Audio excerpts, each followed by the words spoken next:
How's it going, boys? Johnny Superb Man here, and it's time for another NHL 19 shootout commentary. And this time, I'm using the young, skilled, up-and-coming Vancouver Canucks. Now, we'll talk about them in a second, but I'm practicing something this time. Watch this, boys. Oh, no, that's not it. That's not it. Shit. Horvat, backhand, roofs it. The Superb Man shot. I have been practicing. I just did the wrong deke right there, but I think it's a possibility in this game, boys. Hang on a second. We got Markstrom up against Philip Forsberg, drafted by Washington. In, left, right, trying to go short side, way too slow. And Markstrom's going to kick that puck to the left side, no problem. All right, do I have another righty? Brock Besser. Speaking of young talent, here he is. All right, so curl it. All right, and then bang, bang, and then dive forward. Oh, I just missed it.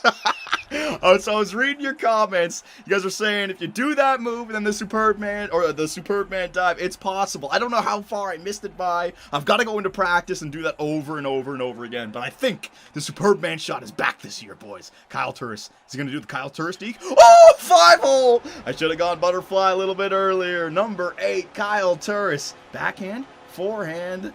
I don't know, was he trying to aim 5-hole right there? I mean, I didn't go butterfly. I can't tell by the way he was shooting. That one looked weird. It's almost like he was going blocker side. It just beat me. Bo Horvat.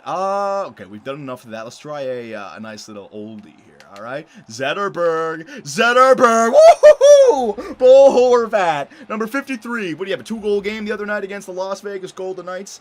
I mean, if you're Vancouver, you're liking your center core of the future. I mean, Bo Horvat was always great, but now you got ELIAS Pettersson.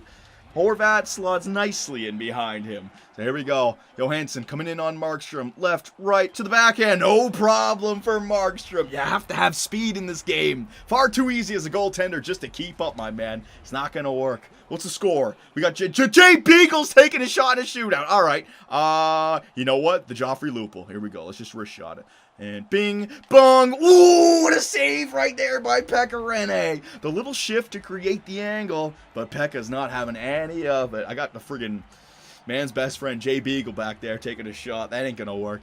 Who is this? Number 15 for the Nashville Predators. I'm gonna say Vancouver Canucks. Smith in forehand. No, he's not gonna be able to sneak that sucker home. And we have the chance to put this shootout away. Now, the Superb Man shot is a live commentary dive goal to win a shootout. It's not just a dive goal. It's got to be in a live com. There's a lot on the line. Lepsic, a lefty. I don't know if I can do it with lefties. I'll try. I don't think I can do it. Hang on. And bang, bang.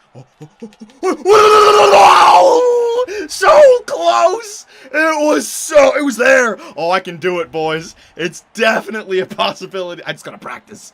I've just got to practice. Kevin Fiala coming in. He's got to score to tie this up. You guys know what I'm going to pull off. Oh, shit. Oh, there goes the Gatorade bottle.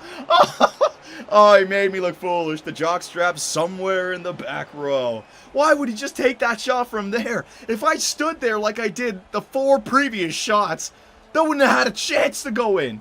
Unreal. Kevin Fiala, what a play. And we're all tied up again. ELIAS Pettersson. Here we go. Let's do something fancy with this man, shall we? Here we go. Here we go. Here we go. Bingo, bongo, bango. Bye, baby. And Peterson sends the goalie one way and puts the puck another. Beautiful hands. Beautiful skill. And that's the future of the Vancouver Canucks. And I got to say, ELIAS Pettersson, however you pronounce his name, the reason I'm making this video is I want to talk about this kid. Let's get the shootout done first, though. Markstrom up against PK Subban. Watch out for the clapper. Oh, the clapper. Fake. No, you ain't getting me. No flying poke check this time. Markstrom shuts the door, and the Canucks take that victory in the shootout over their the rivals back from 2011, the Nashville Predators. So let's talk about the Canucks a little bit here, okay?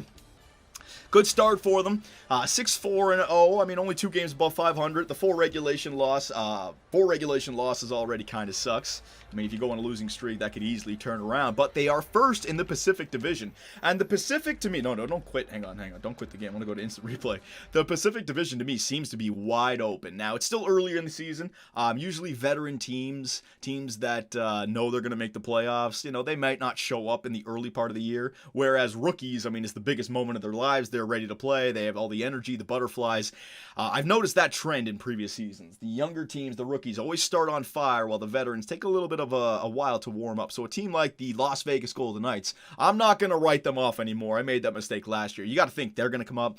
LA, I mean, they got Kovalchuk, but they haven't been off to a great start. Edmonton, is McDavid going to be able to turn that team around? Calgary, San Jose with Carlson, you got to expect. How about Anaheim with their older players? So to me, the Pacific is wide open, and the Vancouver Canucks could make some noise this year. Now, I love that the Sedins are gone. I don't want to shit on the Sedins. I know you Canuck fans absolutely love your twin magic, Daniel and Henrik. But to me, when you guys were not going to win a Stanley Cup, I felt like it was a waste to be playing Hank and Daniel, because the NHL now is run by young players. To me, isn't it even more exciting to be watching these younger players like Horvat and Besser and Peterson play, even on a losing team, rather than watching veterans who you know are not going to win a Stanley Cup like the Sedins? It's just, you have hope now in Vancouver. It's a breath of fresh air. And Horvat, like I said the other night, 2 goals. Beautiful second-line center of the future. Brock Besser, I mean, we all know how EA Sports views Brock Besser. The guy turns into like the best goal scorer in the game, but a 40-goal man. And now Elias Pettersson. And you know what's great about Pettersson?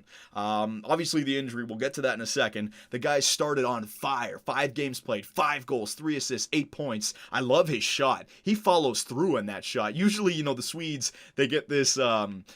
they get this label as a playmaker, as a soft guy. His shot, it's like the follow-through is fantastic. The puck, it rifles off his stick, and his stick goes off as far as it could on front of him. He does not just try to put the puck in the net. He tries to put the puck through the net, and I love seeing that. So he looks like a sniper for you guys.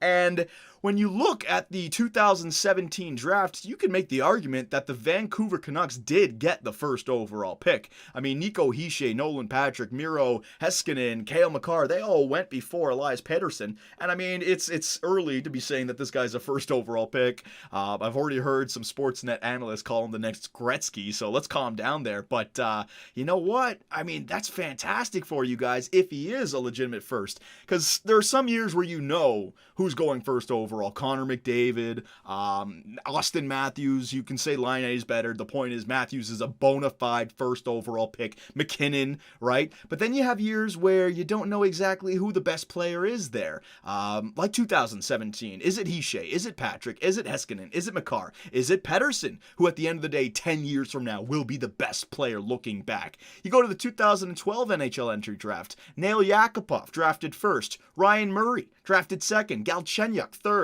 Griffin Reinhart, who hasn't played in the NHL at any success, drafted fourth. And the Toronto Maple Leafs ended up with Morgan Riley at number 5. That year, I felt like the Leafs got the best player in the top 5, the best defenseman for sure. Now, Philip Forsberg went at 11, but the point is, if you don't get the first overall pick, you can still find some studs. And the Vancouver Canucks have been drafting recently, and now you got, like I said, Besser and Pettersson. You're starting to build a nice little squad there. So I'm actually excited for the Vancouver Canucks. And the question, you know what, before the question, let's talk about the injury a little bit. The Matheson hit on Elias Pettersson. Boys, Canuck fans, you're going to hate me for saying this. I don't think it was a big deal. I think if Pettersson jumps back up from the ice and there's no injury, the play continues on. I think if that's a playoff game, Pettersson is a stud. You got to finish your checks on a stud. The problem I see with Pettersson, the guy's 6'2", 176 pounds. He's got to put on some weight. He's got to get stronger on his skates. He's got to get better balance, because if you get into the playoffs, a guy like Matheson, that's a good job to take down a guy like Elias Pettersson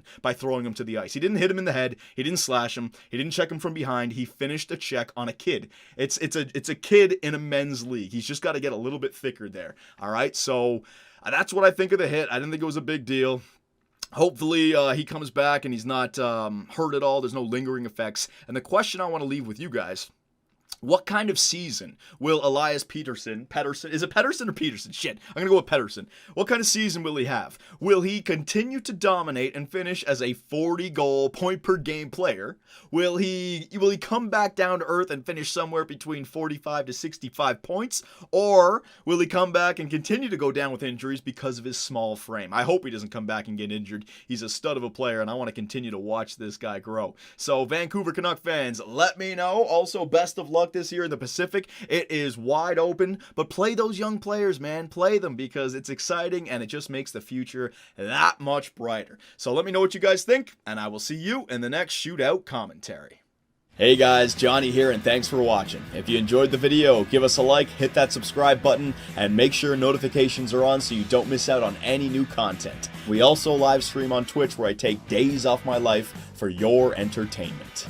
Sonny Gray, get out of it. You stupid pieces of I should have gone with Jose for Fernandez! Oh my God, pitching change. Fernandez, get your ass in there. Oh, I swear to God, baseball God just decided all over me. Grand slam, oh yeah. Make me miss the playoffs with a first-ranked team. Year 2, 30 games above 500, no divisional win, trip to the wild card. First inning.